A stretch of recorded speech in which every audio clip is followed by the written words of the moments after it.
Religion in the Elder Scrolls is really weird.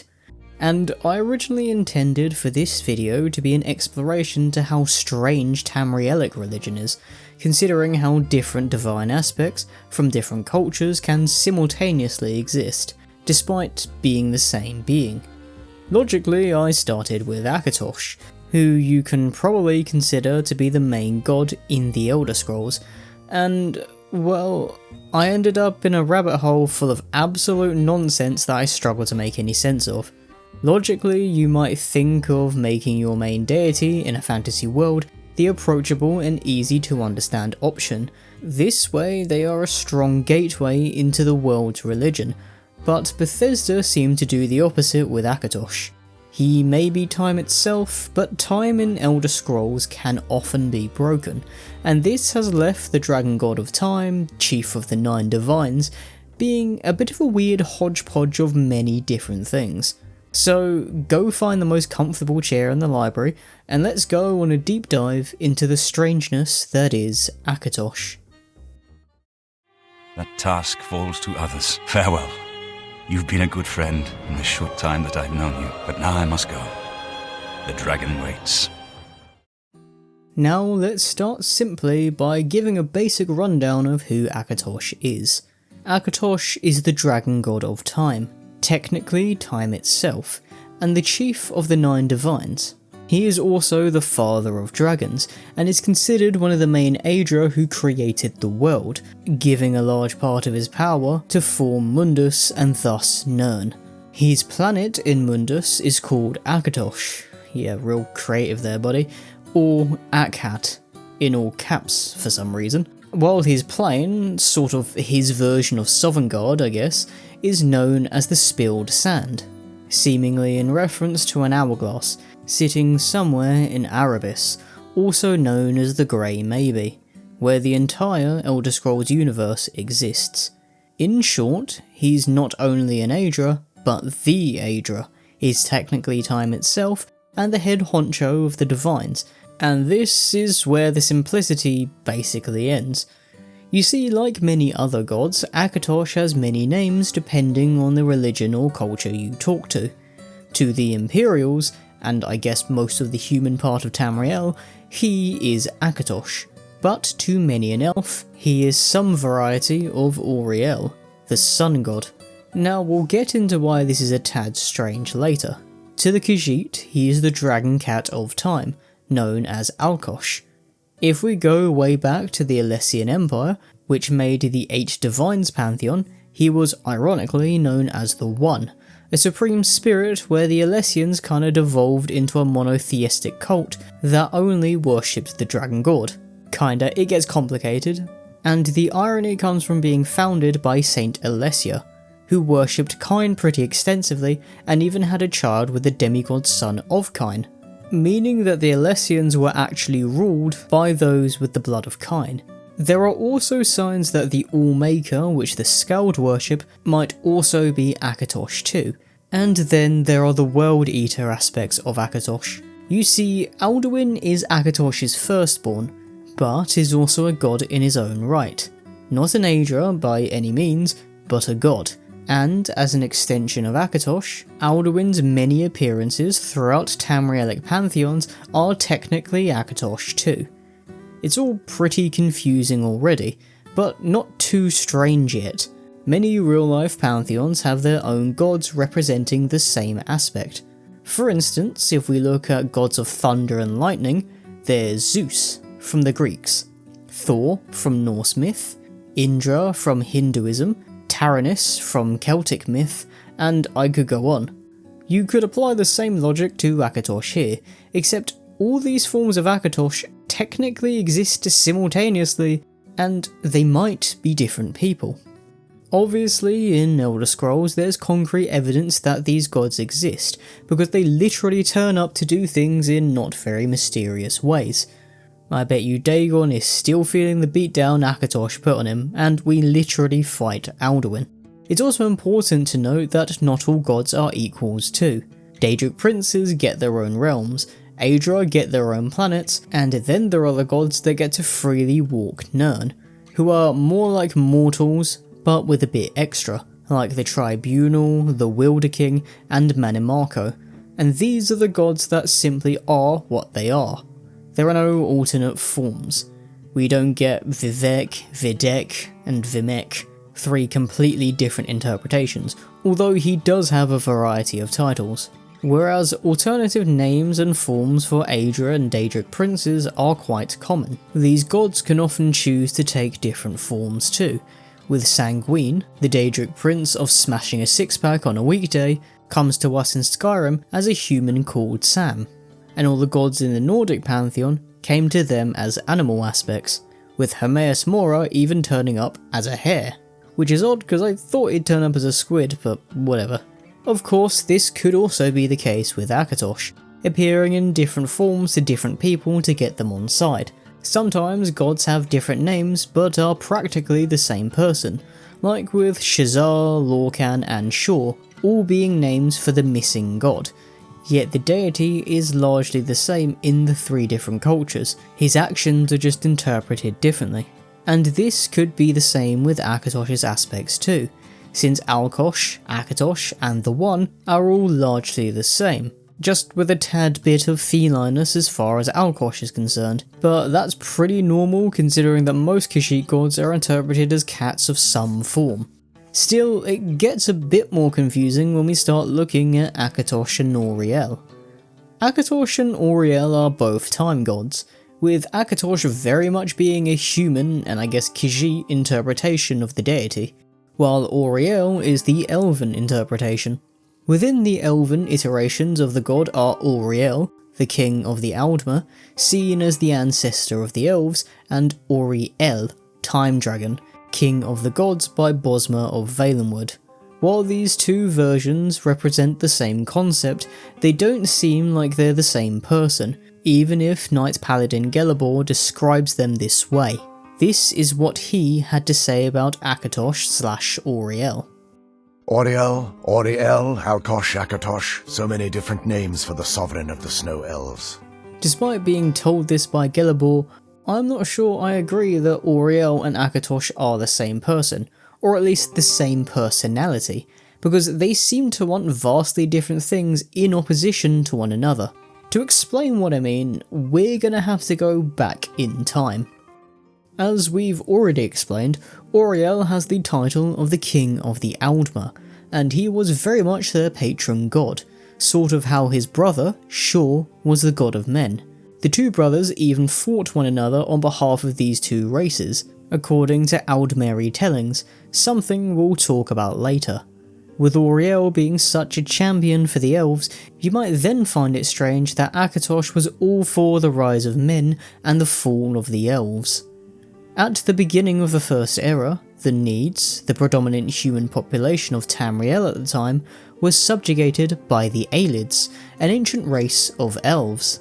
This dynamic changed when Alessia, one of the Needs, led a rebellion with the help of a demigod cow, Morahouse, and a crusader who really hates pointed ears, Pelinal Whitestrake. This led to millions and millions of elven deaths, and the 2 main gods that aided Alessia in this rebellion were Kyne, the wife of Shor, which makes sense, and Akatosh. Of course, Akatosh did not do this for free, and given his disdain for the Aedra, as well as the common Daedra worship among the Aelids, he had his reasons for backing the Needs. He made Alessia Dragonborn after all, and gave her the Amulet of Kings to light the dragonfires to keep the forces of Oblivion away from Tamriel. But remember, this is supposedly the same guy who fought and slew his own brother for the sake of the elves, and now he's working with his brother's widow on behalf of men. Note that Kyne has backed men before this and continues to back humanity long after. You could make the very logical argument that Akatosh might hate Daedra more than he likes backing the elves, but Kyne working with her husband's murderer is odd, and to me anyway, something just isn't adding up. So I did some searching, and found a theory to explain the weirdness of Akatosh. And buckle in, it's a doozy that requires a lot of context. For this theory, we need to go back and look at Pelinal Whitestrake again, the Divine Crusader. Now, there will be a few gaps I won't be able to fill in this video, so I suggest watching my Pelinal video for that, but in short, the Star-Made Knight potentially has a connection to Akatosh and his brother Shor. He is described as having a hole where his heart should be, and in its place was a red gem with the rage of a mindless dragon. This brought on bouts of madness, and in this madness, Pelinal would talk to a figure named Akka, and it's safe to assume that Akka is Akatosh, or an earlier interpretation of him. We know this from quotes in the Song of Pelinal, such as, "O Akka, for our shared madness I do this.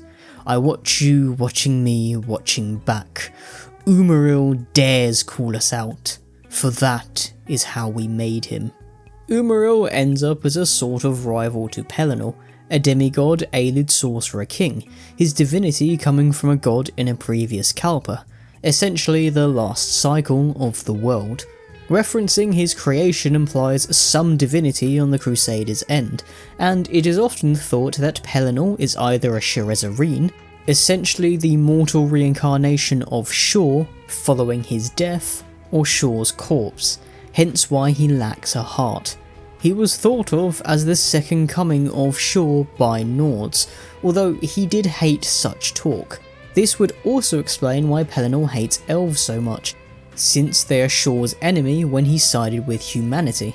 Yet he is also the champion of the 8 divines, which of course includes Akatosh. So why is Akatosh's champion an elf killer when Auriel was the champion of the Mer? Well, for that, we need to go even further back to when the two brothers were at odds. Not only are Akatosh and Shor brothers, but they are twins, and two sides of the same coin.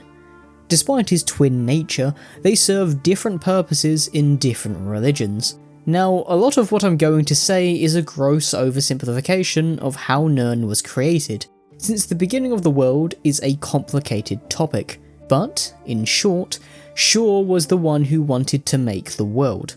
At this time, the beings that would be the elves had direct connections to Aetherius, and thus were technically godly beings, something that the Thalmor want to go back to. Check out my video on that, and what the Dwemer were attempting during the Battle of the Red Mountain when they had access to Shor's heart. In an effort to make the world, Shor did a bit of trickery.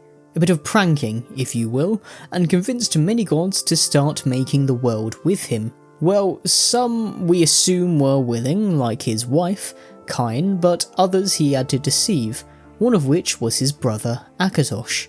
You might wonder why trickery was even needed. Everyone likes a good DIY project after all, but this DIY project required that the gods making it put their own power into the world, thus linking them to it forevermore. Some didn't get involved at all, and these gods are known as the Daedric Princes. Some saw through Shor's trickery before it was too late, and burst through the sky into Aetherius, creating the stars, with the greatest of them, Magnus, creating the sun, which will be important for later. I hope you're keeping notes. Those that chose to stay and gave their power to the world, willing or otherwise, became the Aedra, and through their sacrifice, Nirn and Mundus were born. This is where men and elves, as we know them, enter the picture. You see, Magnus was the architect of the world, and when he discovered Shor's trickery, he fled, and those that followed him were known as the Magna Gi. Those that remained could roughly be separated into two sections. The Earthbones, who gave themselves completely to Mundus to stabilise it, following the examples of Ephrae, the Bosmer's main god, while others kept some of their power and decided to populate this new world with mortal life, known as the Elnathae, and the most important among the Elnathae became the Aedra. Another problem was that this life partially came from those linked to Aetherius, the Aldmeri, and as time went on, each generation was weaker than the last, until there was no link to Aetherius, and thus divinity, at all. Then there is man, made to be entirely mortal from the start, crafted by Kine on the throat of the world, creating opposites, as is the theme of the Elder Scrolls. There are always equal and opposite forces, elves and man, Anu and Padme, and Akatosh and Shor. Following Magnus's leaving, Akatosh called the remaining gods to the Adamantine Tower, in an event known as the Convention, outside of time, where the rules of the world and what we discussed before were established. This essentially means that Akatosh took Magnus's place as the new architect of Mundus, which could be why he has an association with the sun, along with the sun's obvious link with time. But as part of the convention, it was decided that Shor's reckoning would come, and according to the elves, a war began. Akatosh, or rather Auriel, led the elves and other gods against humanity, while his brother took the side of men, with his shield thanes Stun, who later became Stendar, and Sun, the guy at the Whalebone Bridge in Sovngarde, stood by his side. I also assume that his wife, Kine, fought alongside her husband, since she is known as a war goddess, but it would not be enough. Shor would be bested by Trinimac, Akatosh's champion, and his heart would be ripped out, fastened to an arrow on Auriel's bow and fired into the Red Mountain, which would spew Shor's blood. Ebony. Shor's heart would be forever linked with Mundus, and this link made it impossible to destroy that heart. There also may not have been a battle at all, and Shor simply had his heart ripped out during the convention. But remember that Akatosh and Shor were brothers. Twins. Equals and opposites. This vengeance for the elves, justice for trickery, or whatever you want to call it, had its price, and it was more than just the deaths of Shor and Sun, who were slain defending his lord. Now with all that context, we can finally get to this theory. Remember when I mentioned Pelinal, who talked to a being called Akka? At this point, the theory proposes that Akatosh wouldn't have been around, so he would have been known as Akka, or sometimes Akatusk, although appearing as Auriel to the Aldmeri. This theory proposes that when Akka tore out Shor's heart, it sent him mad, and in his madness time itself fractured, resulting in Auriel, the champion of the Aldmer, Akatosh, the dragon god of time, Alkosh, the first cat, and maybe even Alduin, the twilight dragon and the firstborn of Akatosh, along with the rest of the dragons. This would explain Pelinal's own madness, coming from a mindless dragon, as well as all the different aspects of Akka and how they seem to have different goals. Time itself fractures constantly in the Elder Scrolls, in events known as dragon breaks, and perhaps this happened to Akka. This would then make Alduin and Akatosh not son and father, but cousins. Or brothers, one of them, and if Alduin is the firstborn of the Shattering of Akka, he could actually be older than Akatosh. That's of course assuming that Alduin was created from the Shattering and isn't older, being the firstborn of Akka, before the Shattering occurred. Some have even said that these different forms represent different stages of time. Remember that Akka actually had to start time in Mundus, so Auriel, which he appeared to the Aldmeri as, would be the start of time. Alkosh and Akatosh would be the middle and the maintenance of time, while Alduin would be its end and the start of a new dawn. And I'm using interpretations of Michael Kirkbride's writings along with the Song of Pelinal for a lot of this theory, but the confusion somehow doesn't end there. And we're gonna have to talk about the worship of Akatosh and how it came to be. But I understand things are getting quite heavy, so here's a meme break.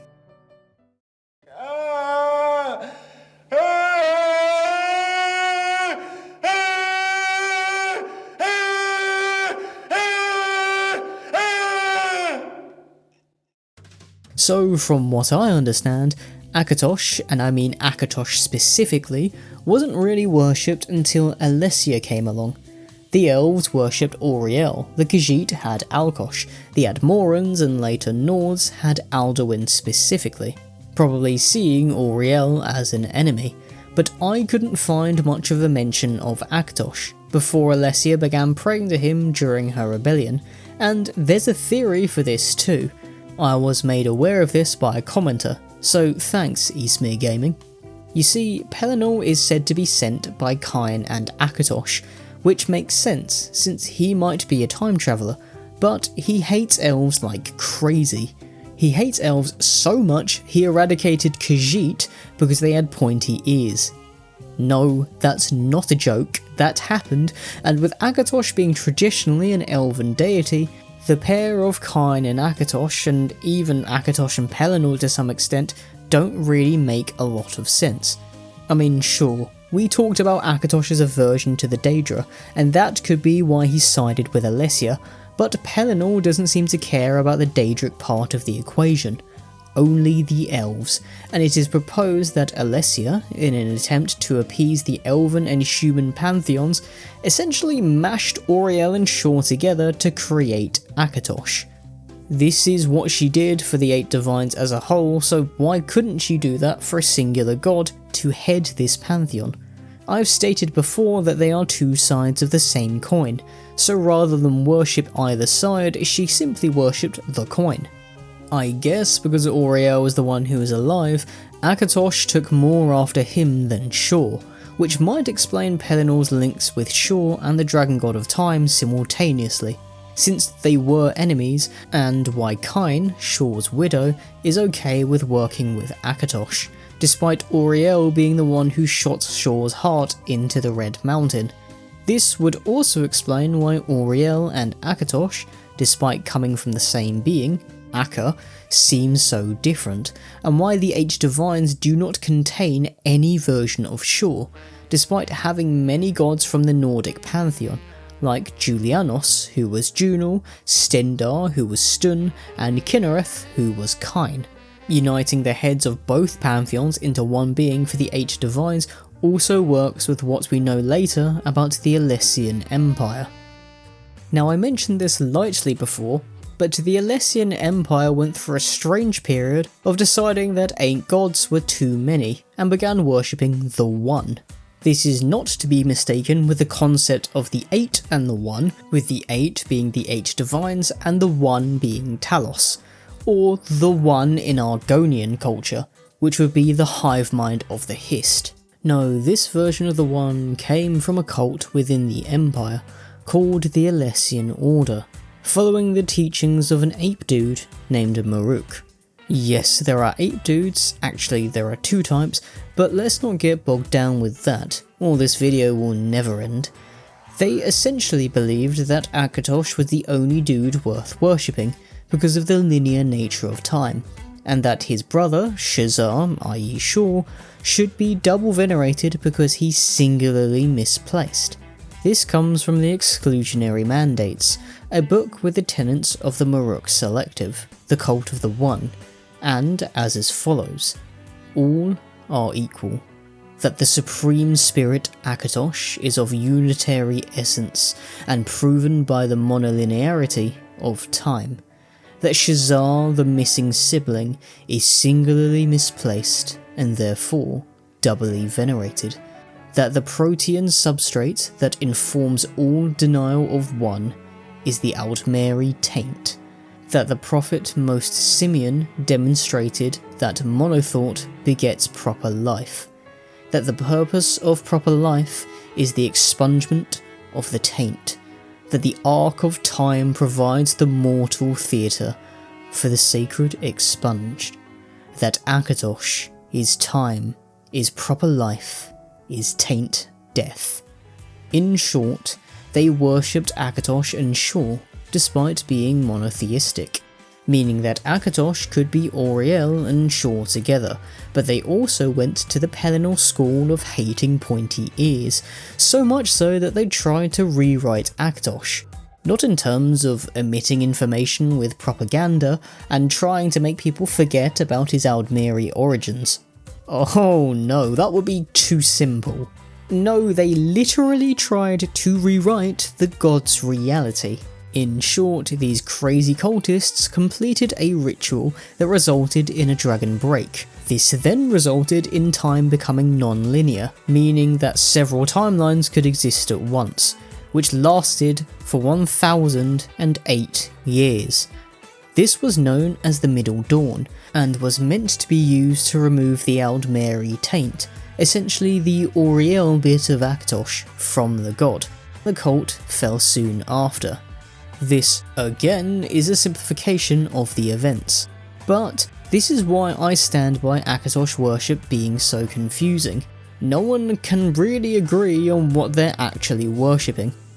In many ways, the thing that makes Akatosh so confusing is the opposite of what makes Talos a head spinner. Talos is made up of loads of different aspects, combining into one deity, but Akatosh is one being that has been separated into loads of different deities. The combination of Shor and Auriel into Akatosh theory would also explain why Dragonborn always end up being on the side of humanity against the elves, despite the dragon god's original association with the elves. But it is strange how everything ended. How the champion of elven kind, Auriel, is also the champion of imperial humanity, Akatosh. It's all a bit of a doozy. But I guess it represents how, despite it marching on at a constant pace, the way that time can change the world. Akka, Auriel, Alkosh, Akatosh, Alduin, they change with time too, and dragon breaks can only shatter time if time itself has already been shattered. Then again, this could all just be bollocks. Most of what I've explored today is theoretical, and might be needlessly overcomplicating something that's meant to be very basic. Most of it is based on a guy's writing that hasn't been a part of Bethesda for practically 2 decades. I mean, in-house, Bethesda might just call all of this Akatosh nonsense a rebranding by those who worship him, and the gods simply changing over time, and that his seemingly flippant loyalties are due to the uncaring nature of time. That would also be totally valid as well. Or they could not care about any of it, I guess. The Elder Scrolls 6 could completely retcon Akatosh into being something much more simple. That would be on brand. If we ever get the bloody game. What are the chances that World War III starts first? Starting to feel quite high right now. Thank you for watching me lose my mind trying to work out what the ever-loving shite buckets is going on with Akatosh. The Elder Scrolls gods and religion are already difficult enough to understand, given how the universe is trying to manage all these gods being real at once, while having a myriad of cultures worshipping different versions of these gods. Sometimes it's just a name change, while other times it's the Akatosh situation we have here. Or I guess the Akka situation? The Auriel situation. Oh, I don't bloody know, man. I'm also pretty sure that I might have missed some stuff, but this is basically what I could make sense of and put in a video around 30 minutes without going into massive detail about how Mundus was made, Pelinal Whitestrake, the Alessian Rebellion, the Empire that followed, and then the cult-like order that caused a monumental dragon break. I've not even gone into the modern worship of the god, like how the Cult of the One made a comeback under Tiber Septim, and the Church of Akatosh we see in Oblivion.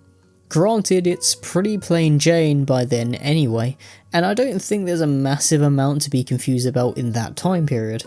But I don't consider myself a lore expert yet, and for those lore experts in the comments of these videos, feel free to spread your knowledge and wisdom.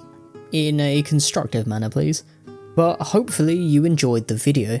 There's the whole like, comment and subscribe ritual that I would very much like for you to do, and with all the chaos in 2026, which is making hope feel like an abstract concept, I'm very glad that some portion of the internet is enjoying what I'm making, or at least it seems that way.